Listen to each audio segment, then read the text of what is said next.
Madame, Monsieur, bonsoir. Algérie-Tanzanie à Dar es Salaam devrait être un match où l'Algérie se présente avec une équipe qui évolue en toute sérénité. Mais voilà, hécatombe de blessures, cette information concernant Christian Gourcuff qui serait partant tout juste après les 2 matchs, Renard qui démissionne, est-ce qu'il sera l'entraîneur ou pas de l'équipe d'Algérie qui lui a été démis à l'amiable du côté de Lille. Dans cet environnement-là, est-ce qu'on est en droit d'être inquiet ou bien de dire non? L'équipe nationale est à l'abri de tout ce qui se fait et de tout ce qui se dit et des rumeurs qui circulent concernant l'équipe nationale. Pour en parler aujourd'hui, Nabil Mjad, bonsoir, entraîneur de football, donc bonsoir. Le recul nécessaire, très proche également des cadres ou de certains joueurs de l'équipe nationale. Et Mohamed Saad, journaliste, bonsoir également, plaisir de vous retrouver. Bonsoir. Est-ce qu'on est en droit d'être inquiet à 48 heures de ce rendez-vous, puisque ce matin, l'équipe nationale a quitté Alger, destination Dar es Salaam? Normalement, on ne doit pas être inquiet parce que quand même, on a un effectif qui a de la qualité, bien qu'il y ait des absences. Il y a une hécatombe de blessures. Bien sûr, mais on a quand même un effectif intéressant. Et il y a un banc de touche qui est exceptionnel et qui va avoir sa chance. C'est quand même des joueurs confirmés. Après, ce que je regrette, c'est les insinuations de la presse. Quand on voit qu'on parle d'Hervé Renard alors qu'on a un match important à samedi à jouer, je pense que c'est déplacé de la part de nos journalistes. Qu'est-ce que vous dites? Voilà, la parole aux journalistes. Qu'est-ce que vous dites? Je ne suis pas inquiet parce qu'en face, il y a la Tanzanie, il n'y a pas le Ghana ni la Côte d'Ivoire. Et puis, la Tanzanie qui a été battue, qui fait sa préparation, juste pour mettre un peu d'eau à votre moulin, c'est que la Tanzanie qui se prépare en Afrique du Sud a été battue par les espoirs sud-africains 2-0 hier. Ceci d'une part. D'autre part, c'est un match qui va se jouer en 2 manches. Et au match retour, il y a des joueurs qui seront là. Donc, entre autres, Brahimi, dans le poids au sein de l'équipe, il est important. Juste pour vous rappeler, je sais que vous avez la mémoire pour. La Tanzanie nous avait tenu en échec à Alger à la sortie du Mondial 2010. Et je vous rappelle également, rappelez-vous qu'en 1996, tout juste après la Coupe d'Afrique des Nations, on avait un adversaire présumé plus faible, et la suite on la connaît, c'était le Kenya. Et qu'un match ne ressemble jamais à un match. Merci. D'accord. Voilà. Donc c'est pour dire que... Donc, moi je ne m'inquiète pas, personnellement. D'accord. Alors qu'est-ce que vous dites quand Nabil Mjad dit cette information, au lieu de rester concentré sur le match, on se focalise sur l'annonce de cette rumeur qui circule concernant le probable départ ou l'arrivée d'Hervé Renard? C'est normal qu'on cherche à connaître le nom du futur entraîneur parce que... Mais est-ce qu'il y a déjà départ? Attendez. C'est sorti dans un journal respectable. D'accord. Et comme, même si... Il n'y a aucune déclaration bien sûr. Dans le papier, ça se base sur la... Ça a commencé depuis la déclaration de Gourcuff après les 2 matchs amicaux. Quand il a dit « je suis prêt à partir après la Tanzanie ». Attendez. Oui. Et Araourawa, monsieur Araourawa, comme il a plusieurs tours dans son sac, par rapport à cette déclaration, c'est sûr, je ne dis pas qu'il a contacté des entraîneurs, c'est sûr qu'il a un plan B et même un plan C. Hervé Renard ne fait pas partie des entraîneurs contactés. S'il y a Hervé Renard, c'est toujours lui qui s'est proposé indirectement. Moi, depuis que Renard il est connu dans le milieu au niveau africain, la FAF ne l'a jamais contacté. Il avait commencé, il était l'adjoint de Claude Leroy, puis après il est volé de ses propres ailes, avec la Zambie, avec, rappelons-le, l'USMA d'Alger, avec la Zambie, avec un succès à la clé, Côte d'Ivoire. Après, moi je peux pas, sincèrement, je peux pas critiquer mes confrères. Je dis, je dis justement qu'une information d'une telle importance, il faut vraiment bien vérifier avant. Voilà, sans critiquer, c'est juste donner un avis. Alors est-ce que ça perturbe, un tel environnement peut perturber la sérénité du groupe? Non, pas du tout. Parce que les joueurs, ils vont lire la presse, l'entraîneur national va lire la presse. Est-ce que ça peut perturber ou pas? Le groupe, non, parce que pratiquement, il y a pas mal de joueurs qui jouent dans un championnat où la critique est aisée, notamment les joueurs qui jouent en Angleterre, où la critique, elle est quotidienne. En Italie également. En Italie, plus acerbe. Voilà, en Italie, c'est la même chose, en Espagne aussi. Donc, ils sont habitués à ça, les joueurs. Les joueurs, ça ne va pas les perturber du tout. C'est l'entraîneur, peut-être que ça risque de les perturber, mais ça sera le match des joueurs. C'est les joueurs qui doivent être prêts pour ce match. Maintenant, je pense que le Gourcuff, il doit être peut-être perturbé, mais je pense qu'il a le mental assez solide. Est-ce qu'il n'a pas tourné la page, Gourcuff? Est-ce qu'il n'a pas tourné la page depuis les 2 matchs? Bon, il y a eu cette perte de sang-froid lors du match, mais est-ce qu'aujourd'hui, bon, c'est quand même entre le dernier match contre le Sénégal et la préparation du match contre la Tanzanie, il y a eu beaucoup d'eau qui a coulé sous les ponts? Au contraire, je pense qu'il va vouloir rebondir sur ce match, il va vouloir prouver ce dont il est capable. Et je pense qu'il a bien préparé son groupe. Et même s'il n'a pas les armes toutes les armes à sa possession, je pense qu'il va vouloir prouver à tout le monde qu'il est l'homme de la situation. Ça passe par un résultat à Dar es Salaam. C'est vrai qu'il y a un match retour, mais déjà un résultat à Dar es Salaam. Bon, c'est quoi un résultat? Une victoire. Ça va être difficile avec l'hécatombe de blessés. Un nul. Boudebouz, Brahimi, Farouli, pour moi, un nul. Masbah également, puisque Bedbouda a été rappelé à la toute dernière minute. Un nul ce serait un bon résultat pour l'équipe d'Algérie. Qu'est-ce que vous dites? Moi, je pense qu'ils sont capables d'aller gagner en Tanzanie. Je pense sincèrement qu'ils sont capables, même si en l'absence de Ferrouli et Brahimi, les fers de lance de l'équipe, je pense qu'on est capable avec Slimani, avec des opportunistes comme Slimani, qui sont capables de créer le danger. Je pense qu'on est sincèrement capable de gagner en Tanzanie. Alors, messieurs, le point faible des Verts, justement, est-ce que ce n'est pas aujourd'hui leur défense? Pas aujourd'hui, ça fait quand même depuis la CAN. Depuis le mondial, disons-le. Oui, Après le mondial. parce que la CAN, pendant la CAN, il y avait quand même Bouguera qui était toujours en forme. Il y avait Halish qui s'est blessé depuis. Il y avait Medjani. Il y avait quand même un grand choix. Et des joueurs qui jouaient, qui avaient des automatismes. Là, même s'il y a eu par la suite de bons joueurs en défense, il reste que l'entraîneur a besoin de temps pour former sa défense, pour reformer sa défense. Le temps, c'est ce que n'ont pas les sélectionneurs. Bien sûr, déjà défensivement... Pour pouvoir travailler, on en parlait, l'axe central reste aujourd'hui le véritable problème pour l'entraîneur national. Est-ce qu'il part sur une charnière centrale inédite? Mandi n'a pas eu de temps de jeu. Est-ce qu'il va titulariser Ben Sebaini? À ses côtés, Karl Medjani. Donc, pour dire, le temps, il n'en a pas beaucoup de temps. Bien sûr, Ben Sebani, ça me semble improbable. C'est vraiment risqué de le mettre, surtout que c'est sa première sélection. Et qu'il joue depuis quelques matchs comme arrière latéral à Montpellier. Voilà, exactement. Et bon, c'est surtout dans un environnement hostile. Vous jouez en Tanzanie, c'est un peu difficile de l'intégrer. Après, derrière, il va être obligé de faire avec. Bon, je regrette l'absence de Mesbar qui ne joue pas. Bon, je pense que Ben Bouda, vu le match qu'il a fait en finale de Coupe d'Afrique, il peut assurer sur ce match. Maintenant, bon, il y a un Mboli, est-ce qu'il va le mettre titulaire ou pas?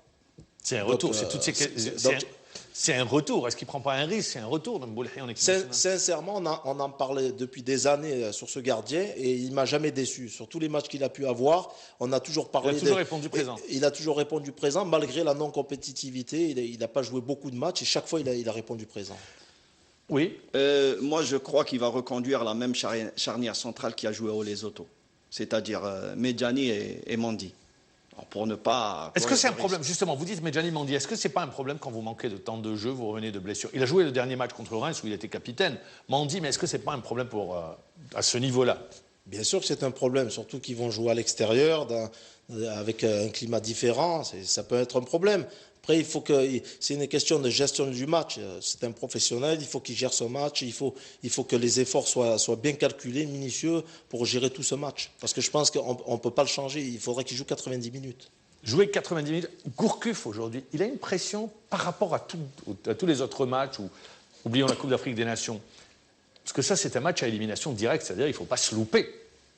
Est-ce que c'est une pression qui est différente? Bien sûr que la pression, elle est grande. Bien sûr. Tous les sélectionneurs qui sont passés par l'équipe. Et elle arrive dans un contexte particulier également. Son objectif majeur, c'est d'aller en Coupe du Monde. C'était pas de gagner la CAN. Ça, c'est que la première partie. C'est que la première partie du chemin. Voilà. Et quand tu joues face à une équipe faible, présumée plus faible, la pression, elle est encore plus grande.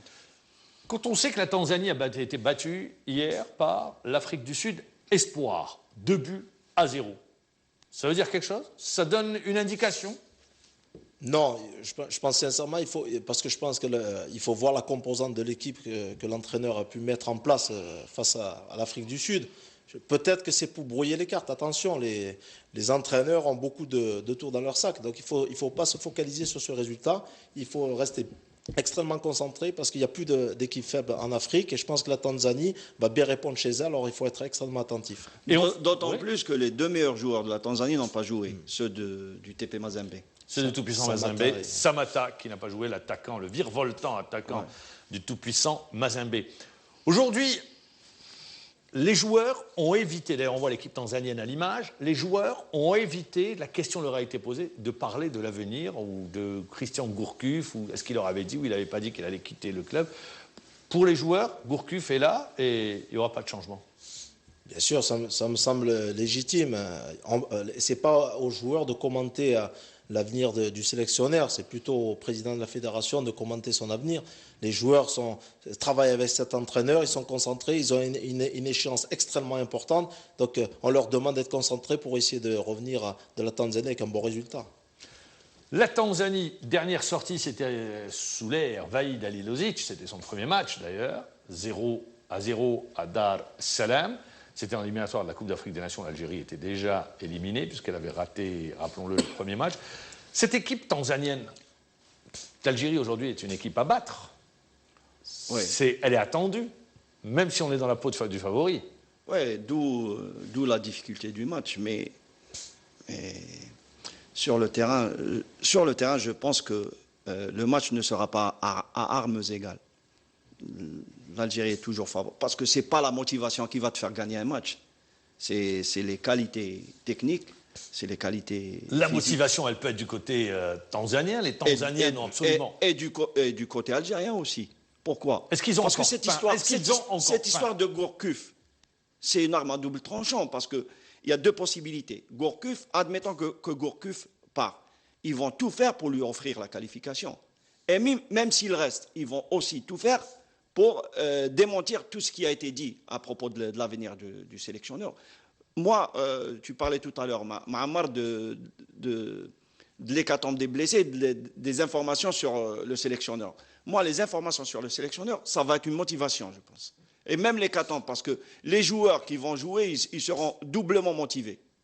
Alors, on l'a dit, la différence entre une sélection et une équipe nationale, c'est que vous avez le temps, et un club, pardon, c'est que vous avez le temps en club de mettre en place votre stratégie, votre système de jeu. En équipe nationale, bien, vous devez agir très vite, ça demande du temps.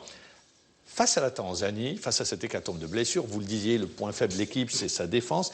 Est-ce que vous ne pensez pas qu'il doit changer sa manière de jouer? Par exemple, mettre un joueur en sentinelle devant l'axe central. Est-ce que, au lieu de prendre des risques, non, je ne pense pas. Ce n'est pas le style d'entraîneur qui change ça serait les contre-nature? Son dispositif. Voilà, exactement. Lui, il a ancré il est convaincu par ce système de jeu. Même les joueurs, normalement, ils doivent adhérer. Parce que ce n'est pas le système de jeu qui fait les joueurs, c'est les joueurs qui font le système de jeu. Donc le 4-4-2, il répond à n'importe quel joueur professionnel. Et juste une parenthèse pour l'ouvrir. Concernant l'animation offensive, quand même, on a des joueurs qui sont en pleine confiance, qui ont beaucoup de qualités, comme Berama, comme Mahrez, comme Slimani ou Belfodil. Donc, c'est pas un gros handicap pour nous. Brahman n'a encore rien montré. Il est remplaçant à Nice. Il a des petits bouts de match, 15 minutes, 10 minutes. Le dernier match contre Marseille, il rentre dans les 10 dernières minutes. C'est pour ça qu'il aura tout à prouver sur ce match. Peut-être qu'il va être titularisé. Et j'ai oublié aussi Soudani. Il est absent. Parce il est blessé, Soudani. Il n'a pas été retenu. Donc, quand même, peut-être qu'il va être titularisé. Il va prouver aujourd'hui que le sélectionneur pour compter sur lui. Bien sûr, pour Berama. Donc, je pense que c'est... Justement, l'animation du jeu, aujourd'hui, elle pose problème. Farouli n'est pas là. Non. Brahimi n'est pas là. Non. Vous dites non. Pourquoi? Il y a une solution. Pourquoi? Mesloub, sa vraie force. Oui, Mesloub, mais ça dépend où il va l'aligner. J'imagine et j'espère qu'il va monter d'un cran. Voilà. Parce que Mesloub ne pourrait être bon en sélection qu'en jouant de la même manière qu'en club, comme il l'a toujours fait, que ce soit au Havre ou à Lorient. Là, tu as Guedjura, tu as des éléments derrière. Donc pourquoi ne pas donner cette confiance à Mesloub? Parce que déjà, il s'est bien... Les deux matchs que fait Mesloub, tant avec la Guinée ou avec le Sénégal, il les fait en milieu récupérateur. Voilà. Et Donc, il n'a pas été mauvais. oui, mais je dis, mais dans l'animation du jeu, ça change complètement. Vous dites, il faut qu'il avance d'un cran. Or, il ne l'a pas fait lors des 2 matchs amicaux. Parce qu'il y avait d'autres joueurs, parce qu'il y avait Brahimi qui lui barrait la route. On ne pouvait pas le mettre devant. Là, c'est l'occasion ou jamais de lui donner cette confiance dont il a besoin en sélection. La confiance. Alors, la confiance, justement, est-ce qu'elle a été ébranlée par les 2 derniers matchs ou vous dites non? Sur le premier match amical, oui. Oui, parce que l'équipe a été très moyenne, la production du jeu elle a été absente, il y a eu des petits conflits dans les vestiaires. Le deuxième match, ils ont gagné, pas par la manière, mais par le résultat. Maintenant, je pense qu'il faut essayer d'aller en Tanzanie, allier les deux, la manière et le résultat, et on en est capable. On cherche la manière sur un tel match? On pose la question. Pour moi, non. C'est pour ça, je rebondis sur ce que vous venez de dire. Est-ce qu'on cherche la manière? La manière, elle peut qu'y être, parce que la mise en place du système de Gourcuff, c'est de jouer au football. Donc je ne pense pas que l'équipe algérienne, elle n'est pas capable de jouer avec de longs ballons. Elle est capable que de jouer entre les lignes. Donc je ne pense pas qu'on est obligé de jouer au football pour gagner un match. Donc, mais si on ne joue pas et on gagne, on serait content. En tant que supporter, bien sûr. Parce qu'on va chercher, la réalité un résultat. C'est un résultat qu'on va chercher à Dar es Salaam. Il ne faut pas oublier que 3 jours plus tard, il y a le match retour au stade Mustapha Tchaker. Bien sûr. Donc c'est pour ça, le résultat tout d'abord. Bien sûr. Je pense que le résultat, en gardant le ballon, on va être plus à même de gérer le deuxième match en gardant le ballon, plutôt que de lancer des longs ballons, de se faire mal, de se blesser sur le terrain en usant de ballons longs avec des joueurs qui sont plus athlétiques que nous. Les blessures actuelles, l'entraîneur sur la discussion ou la rumeur quant à l'avenir de l'entraîneur, ça peut aider à solidifier, avoir un groupe beaucoup plus solidaire? Bien sûr, les déclarations qu'on a pu lire la semaine précédant ce match, tous les joueurs sont unanimes à dire que Gourcuff doit rester. Est-ce qu'ils peuvent dire le contraire? Non, mais s'ils pensaient le contraire, ils ne feraient pas de déclaration. Donc je pense qu'ils sont quand même solidaires avec cet entraîneur parce qu'ils savent la difficulté du match et ils savent qu'il faut que l'entraîneur soit dans de bonnes dispositions psychologiques pour accompagner l'équipe pour avoir les meilleurs résultats possibles. Moi, je pense que l'Algérien, la nature de l'Algérien, quand il est vexé, c'est là où... Quand il est dos au mur, voilà, dans la difficulté... C'est là où il réagit bien. Voilà, je te donne pour preuve l'exemple de la CAN 2010, après la défaite face au Malawi 3-0. Depuis ce match, on est allé jusqu'en demi-finale. Jusqu'en demi-finale, on avait été éliminé par l'Égypte et voilà. Après la suite, on la connaît. Aujourd'hui, ça va être Tanzanie-Algérie, parce que pourquoi je dis on ne peut pas se reprendre? Parce que c'est les 2 matchs. C'est ça l'objectif prioritaire. Est-ce qu'on ne s'égare pas aujourd'hui? Est-ce qu'il n'y a pas un risque un petit peu sur ce premier match, si on se rate, si l'équipe nationale passe à côté, est-ce que vous dites qu'il faut rester justement, tout le monde doit rester derrière l'équipe, mobilisé parce qu'il y a le match retour? Bien sûr, c'est clair. C'est clair. Pas seulement ce match, dans toutes les situations, parce que là, il ne s'agit pas de club, il s'agit de l'équipe nationale.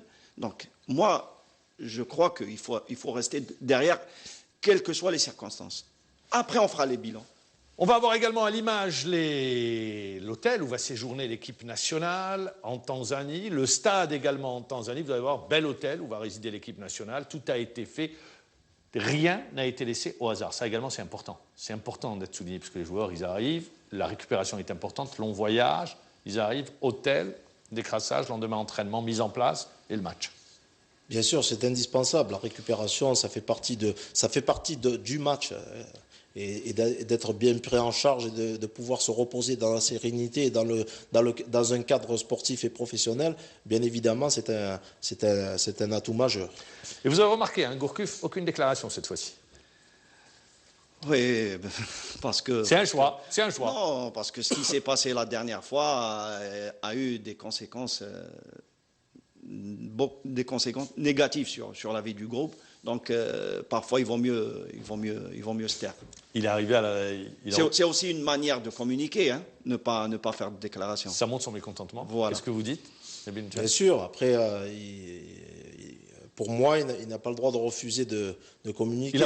Il a préféré cette fois-ci laisser les joueurs. Lui, il ne s'est pas présenté ni en conférence de presse, ni en zone mixte. Mais bon, c'est à travers tout le monde sportif, on est dans l'obligation de, même si on est vexé, même si on fait preuve de sursaut d'orgueil, on doit quand même se présenter à la presse pour s'exprimer, même si on est mécontent. Peut-être qu'il y a un message à travers ce silence de Gourcuff, Voilà, de dire aujourd'hui, on concentration sur le match, pas besoin de s'éparpiller. Non, justement, C'est la lecture qu'on peut faire, ou bien la deuxième lecture, c'est de dire aujourd'hui, il y a un divorce avec la presse. Quelle lecture on fait? Pas un divorce. D'accord. Un divorce, c'est un mécontentement, mais une mésentente. C'est une mésentente passagère et les choses reviendront à leur cours normal. Tout dépendra après, du résultat. après les deux De toute façon, bons tout dépend résultats. du résultat. Si, Tout à fait, bien sûr. Bien sûr. c'est pour ça. Bien sûr, tout à fait. Je pense que si on gagne 3-0 en Tanzanie, le divorce sera consommé et bien évidemment, tout repartira avec des roues libres. Messieurs, je vous demande de faire un petit pronostic, le jeu des pronostics. Bon, pour être réaliste, moi je signerais pour un nul. Le nul, 0-0. Un nul. Un nul. Qu'est-ce que vous dites, Nabil Mjad? Moi, je dis 2-1 pour l'Algérie. 2-1 pour l'Algérie. C'est enregistré. Dimanche, on se reverra et on reviendra sur le match, bien évidemment, et sur les pronostics de, bien évidemment, votre pronostic Ouais. et également le vôtre. Donc 2-1, match nul, 0-0. Messieurs, merci. Mohamed Saad, une nouvelle fois, je rappelle, journaliste. Nabil Mjad, merci. Entraîneur, merci de nous avoir suivis. Bon week-end. L'Algérie joue ce samedi, 14h30 à Dar